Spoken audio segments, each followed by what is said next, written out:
আমি এই মুহূর্তে রয়েছি নীলফামারী ডিমলার যে আবহাওয়া পর্যবেক্ষণাগার রয়েছে সেখানে। আজকে কিন্তু নীলফামারী ডিমলার তাপমাত্রা সর্বোচ্চ রেকর্ড করা হয়েছে 36°C।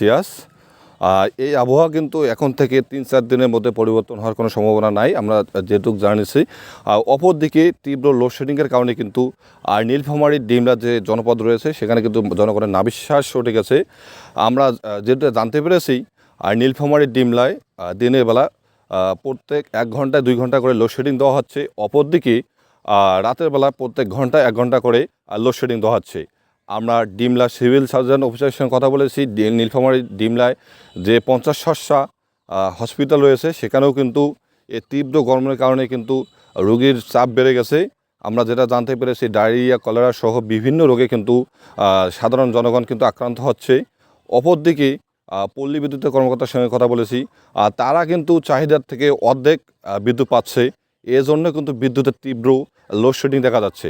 অপরদিকে আবহাওয়া অধিদপ্তর বলতেছে এর তাপমাত্রা কমতে এখনও 4 থেকে 5 দিন সময় লাগতে পারে।